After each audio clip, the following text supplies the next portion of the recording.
Are you tired of your podcast feeling like just another thing on your to-do list? We can fix it. I'm Stacey Harris, and at Uncommonly More, we turn podcasts into sustainable sales assets that actually work for your business even long after your release date has passed. Whether you're launching a new show or leveling up an existing one, my podcast strategy intensive gives you a clear plan to make your podcast a tool that drives sales results. You'll walk away with a 12-week content plan, actionable steps, and the confidence to make it happen. Plus, you'll have 30 days of email access to me to get any questions answered that come up. Visit uncommonlymore.com/intensive to book your intensive today, and let's build a podcast that works as hard as you do. We don't often talk about starting a podcast around these parts. Today we're changing that because too often we're creating too much overwhelm when we really just need to get in and test something. So we're going to talk about minimum requirements. We're going to talk about a slight sort of starter pro, kind of up-leveled version. We're going to talk about why this content and these tools can be helpful even if you decide not to go forth with endless podcasting for the rest of your days. We're going to dig into all of that today. Let's get into it. Welcome to the More Profitable Podcast with Stacey Harris. I'm Stacey, and this is the spot to learn more about the strategies, tactics, and tools you need to build your more profitable podcast. My team and I work every day with podcasters like you to shift shows from frustrating time sucks to productive members of your sales team, because your show should be built to generate and convert leads. So let's get into it. Way too often when I get questions about launching a podcast or experimenting with podcasting, which is the frame and perspective we're going to take today, because we'll get into it, but I think that it's important to take a bite and not decide to eat everything in a restaurant, which is sort of the equivalent, right? Like, I'm going to order this one thing. We're going to see if I like this place instead of ordering one of everything. Because we don't have to get all the way in. We can just test it. We did a whole episode about building your 20 episode experiment. The structure of our podcast strategy intensive for new podcasters is really framed around this idea of building an experiment.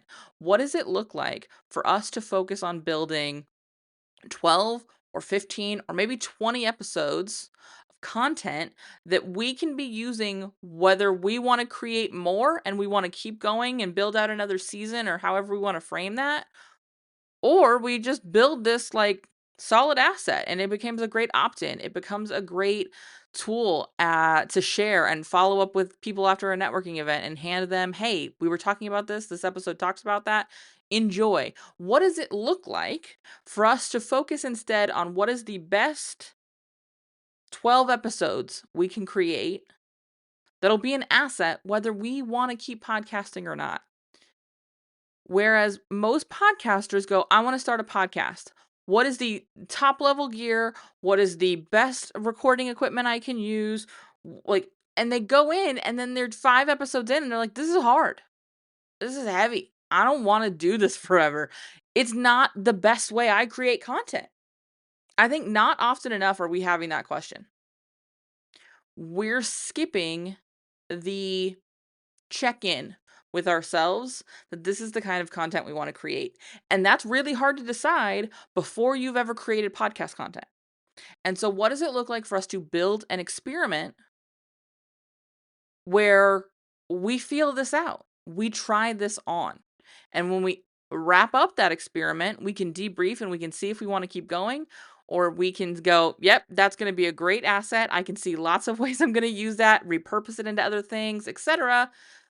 But podcasting is not for me. And when you skip past this idea of building a trial, of building a testing ground, you end up investing at a very high level. And generally, you out-invest what you're going to do. You out-invest what you're going to need. You buy annual subscriptions to things, and you buy top-of-the-line mics, and you buy lighting equipment and a new camera, and you're like, I'm going to do video, and it's going to be a video podcast, and then we're going to repurpose it into audio, and I'm going to do this twice a week. We set these big grand goals and we end up fading out because we're overwhelmed.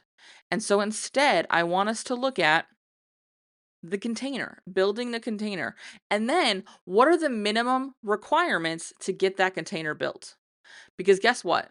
Your minimum requirements are not that difficult to achieve and will pay off big. I want to before we get into the minimum requirements, before we get into the tech stuff, I want you to sit with me here. I want to tell a little story. So everybody, remember when we were in kindergarten and we used to get on the story time rug? Come get on the story time rug with me. Because I want to take you kind of way back to November of 2013 when this very podcast launched. As I'm recording this, we're getting ready to sort of celebrate, not publicly. It's 11 years. So it's not like a big number, or like a round number, certainly. But sort of in my house and in my life and with my people, we're getting ready to celebrate this, and so it's kind of fun to go back in the Wayback Machine. So thanks you for indulging me. When I started this podcast, I did so with free software and a $40 microphone. That free software is what I still use to record today. I use GarageBand, and we'll talk more about the tech in a minute. The mic is not what I still use. I will find a photo and I'll put it up on social. But it was a Samson Meteor mic, which is again not what I recommend right now. This was 11 years ago. I will give you some mic recommendations in a minute. But that setup, that less than $50 setup, grew this show and was the backbone of this show for the first little less than now half of its life. I have had 2 microphones, and this is episode 660. For the first 300 episodes of this show, I did it with that Samson Meteor mic on a table stand, which is a nightmare. But I did it. And with free software. And I DIY'd it. I did the editing. Now, to be fair, we could put an asterisk there. I have a degree in audio engineering. So, I had I had a leg up. I had an advantage on the DIY. But that's what I did.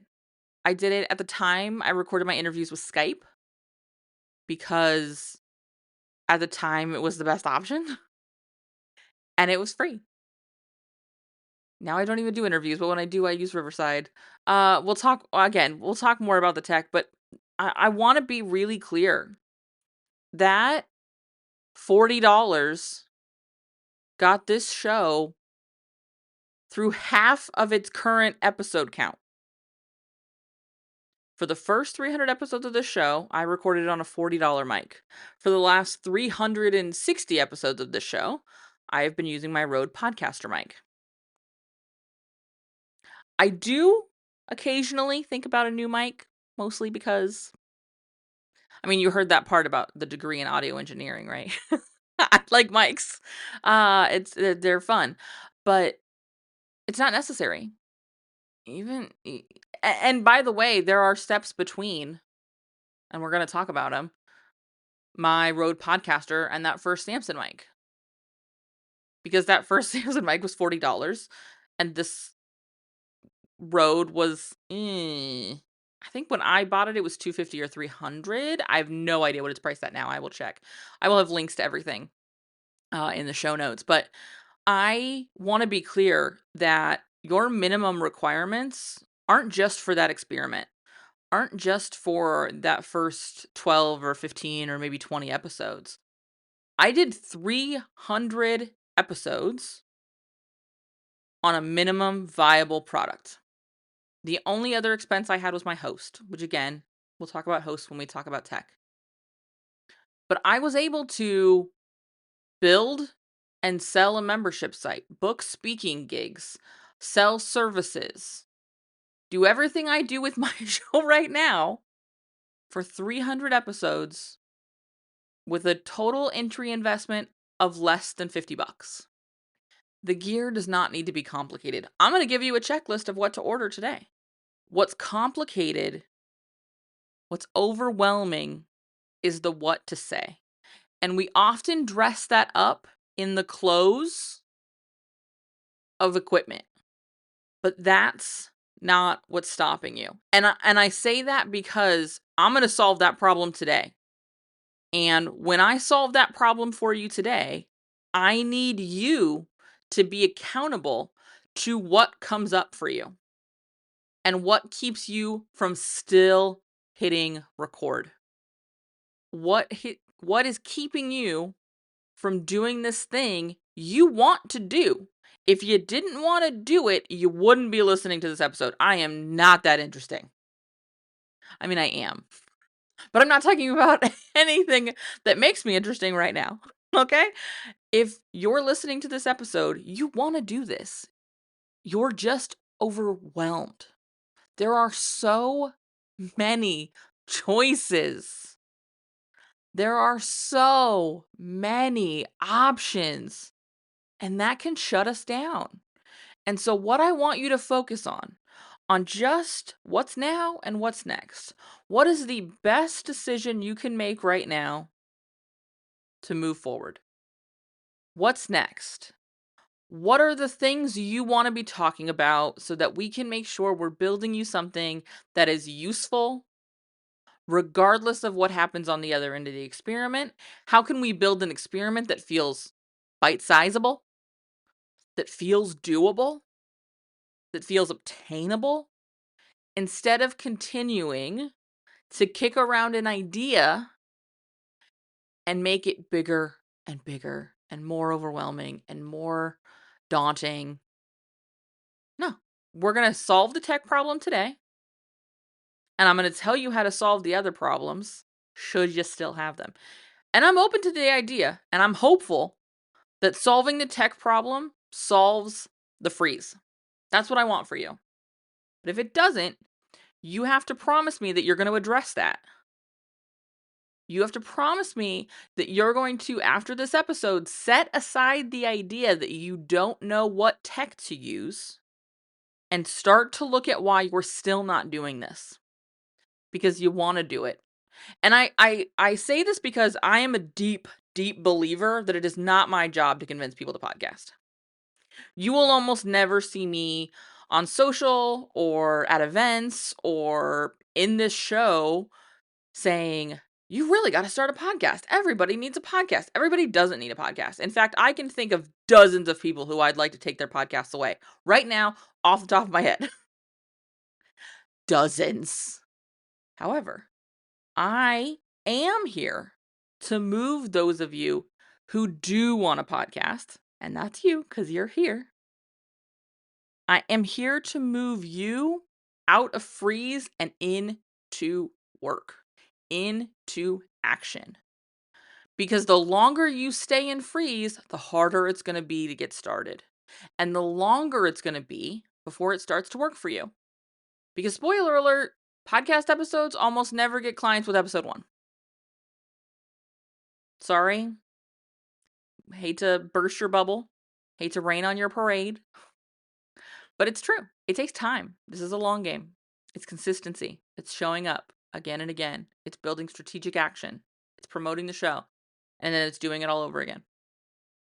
Over and over and over. Which is why I like an experiment. So that you can make sure you like the medium. Again, I'm going to include that episode about building your podcast experiment because I think it's going to go hand in hand with this episode.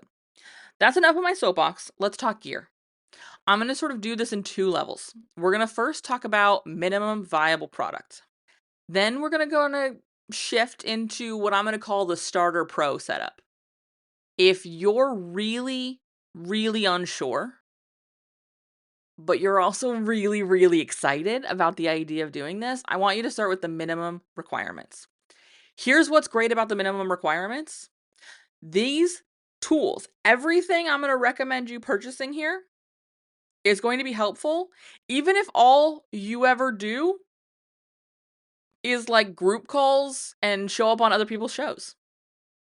These are tech tools I would recommend if you do webinars, if you Go and teach in other people's programs. If you appear on other people's podcasts, then everything I'm about to cover is going to be helpful for you because we work remotely. We are engaging with people via video and audio remotely. And so we want to make that as good as it can be, right? And so all of the things I'm going to recommend you purchase today, all of the options I'm going to give you are going to be valuable for you, even if the only thing you ever use them for is Zoom calls. This is the essentials. For the folks who want to focus on content, who want to focus on action, this is what I recommend. First and foremost, a USB microphone. The Samson Q2U is great. Audio Technica has the ATR 2100. I think it's the 2100X now. Both great options. Both will plug directly into your computer. Both of those options are under $50. This does not have to be complicated. I would recommend, along with this, that you're looking at an arm, a boom arm, mostly because I don't love a table stand. It can cause there to be pickup from hitting the table. It can cause some extra noise. So I do recommend a boom arm for these. You can pick up something like that will work for either of these. And again, I will include an option that will work for either one of these actually, for like $20. So we're all in at less than $100 still. But I would recommend a boom arm. If you've ever seen me do a video, you've likely seen mine. If you've ever been on a call with me, you've seen mine. It hooks to the back of my desk and it just hangs the mic sort of in front of my face. What I love about this is it's not picking up any table noise then. The mic is not picking up anything from impact with the table, causing a vibration up the stand. This was something that was regularly frustrating with my old table stand and something I've had to manage through with a couple of clients. But I love a boom arm. If a boom arm is not an option for you, table type, you just don't want it attached. Maybe you are moving around a lot. A desk stand can be a great option. With that said, be mindful when you're using something with a table stand or a desk stand that you are not touching the table. I don't care if you have to sit on your mother loving hands. Don't touch the table. Don't bump it. Don't tap it because those vibrations will be picked up by the microphone. So if you can and you have the capacity for it, I do recommend a boom arm. But these two mics, the Samson Q2U and the ATR 2100X, are both fantastic entry level options. Both simply plug into your computer via USB and away you go. You will be able to use them in your Zoom rooms. You will be able to use them in GarageBand or Audacity. Both GarageBand and Audacity are what I'm going to recommend you record with.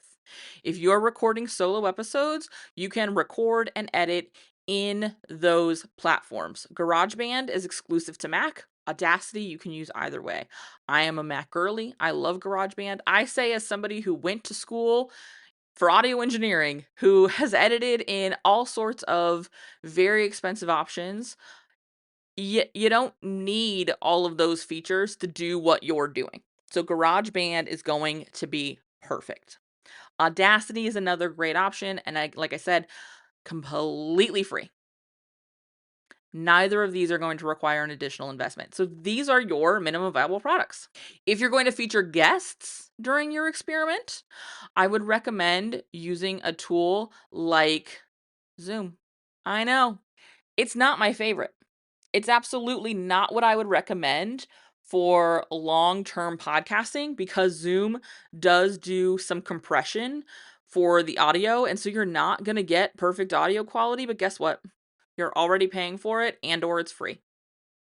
So run with it. What I would do to leverage this to make it better is make sure you're recording those in separate channels. So each speaker has their own track. Each speaker has their own recording file that you're going to get. And then you will load them into your editing software, line them up, and then you have the ability to independently edit both channels. This will help you make sure you level out the sound on both sides.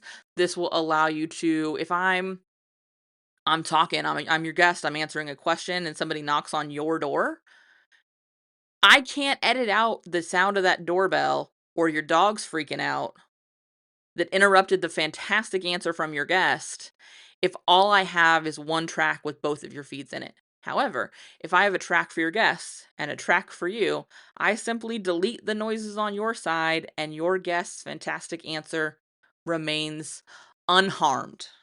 So that's your up level there. And that's how you get away with a free tool to start. Again, we're going to talk about the Starter Pro setup. We're going to talk about a little bit more of an investment in a second, but minimum viable product, using what you've got in front of you, keeping this investment under 100. I mean, we've kept it under 50 if you don't get a stand, but keeping this investment under $100, that's where I want you to start.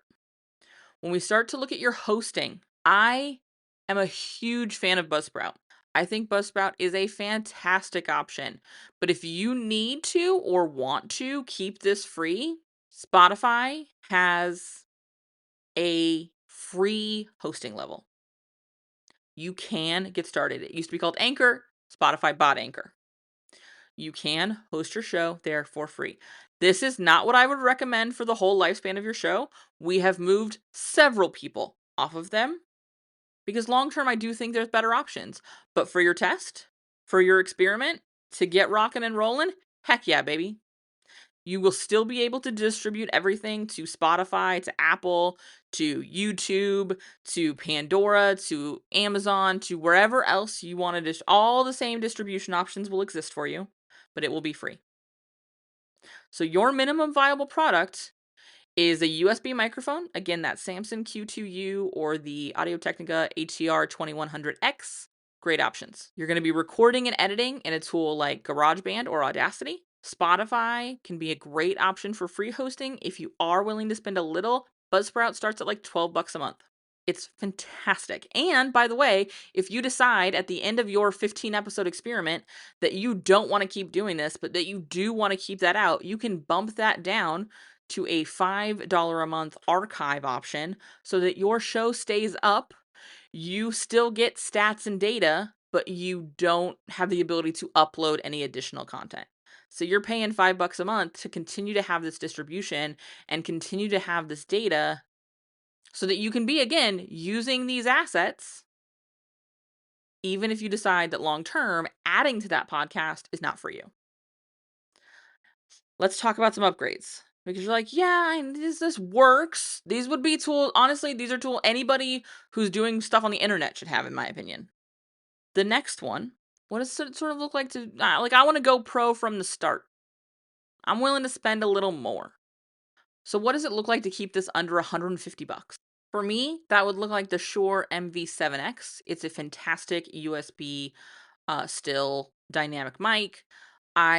This is one of those mics where you're like, I know I'm gonna need to sound good even if it's not podcasting. I want to sound quality. I want to sound good on my Zoom calls. I want to sound good when I'm going in and teaching in other people's programs, or maybe you're a speaker and you're doing virtual events as well. It's going to provide you a good quality audio experience, and this is a bit more of an investment. Like I said, they run 150-ish depending on where you buy it. I would absolutely recommend checking out shops like Sweetwater. They have fantastic customer service. They've got great support, but they also run sales and promos. And so oftentimes you can keep an eye on it and watch for a deal and pick one up at a really good price. I want to encourage you to still be looking at GarageBand and Audacity to record into when you're doing solos. However, when we talk about guests, I do think there's room to upgrade here if you want to go Starter Pro. And that is to be using a tool like Riverside FM or Zencaster, but be using a recording platform where you're getting high quality audio from both ends. There's no compression happening. There's going to be individual tracks.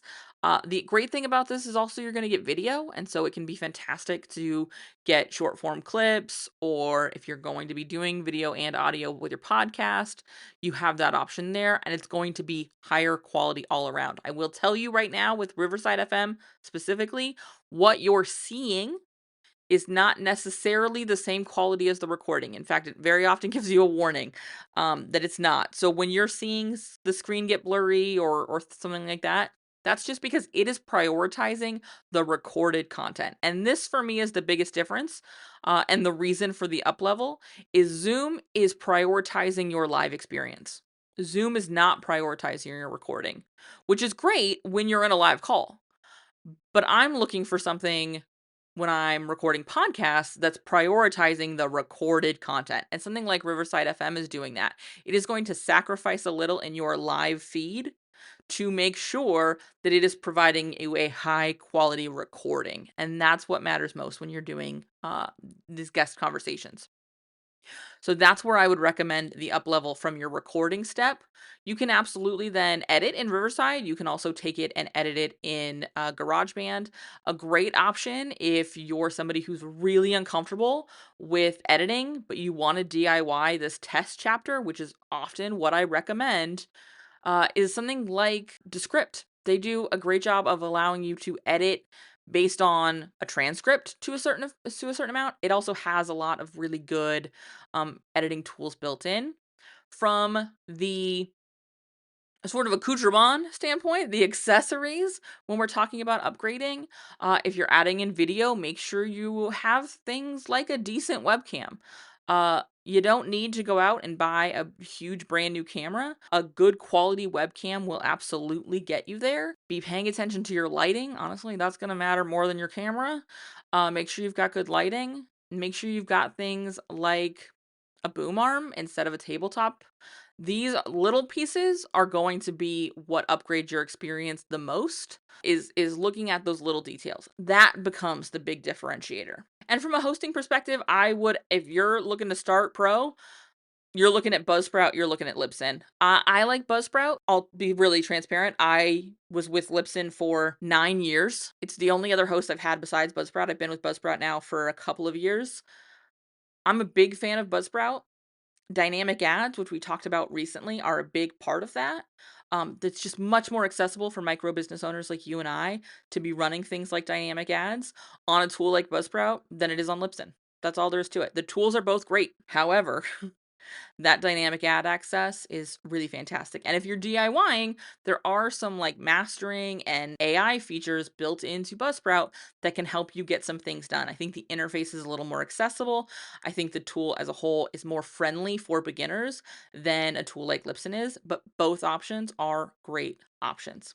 As I wrap us up, I want to be clear. We've spent a huge amount of time now talking tech, but the tools are, again, not the solution, because and I made you promise you would do this.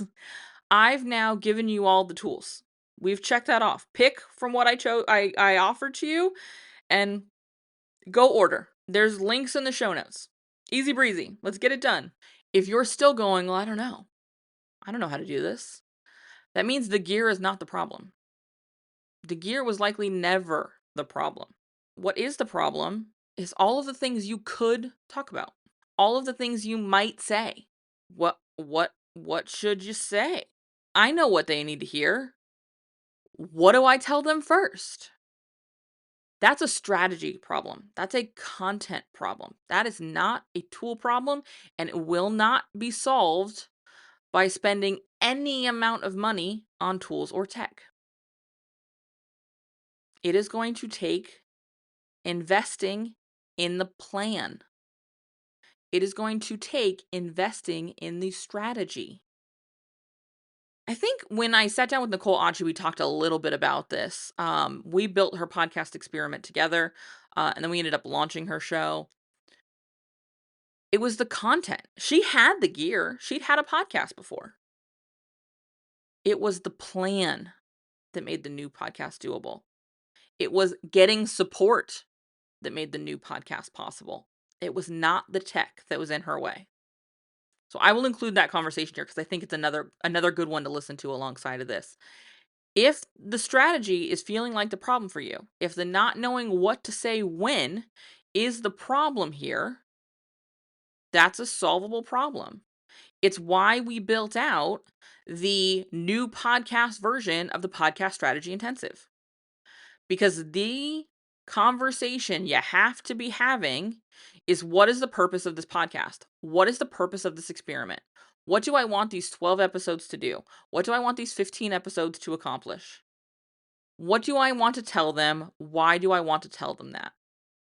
What does it help them do? What does it help them understand? What does it help me communicate? That is strategy. And that strategy is what's going to help you stay consistent. That plan, that knowing the what and the why is the how. Because when you do not know that what and when you do not know that why, it is impossible to get out of the freeze state you are currently in. It just is. No amount of tech, no amount of tools, no software purchase, no membership subscription is going to solve the problem if you do not have a plan. So let's fix that. uncommonlymore.com/intensive is where you can get your call with me booked now. If you're ready to just get in there and get this done, go. Pick a date, book it, we're good to go.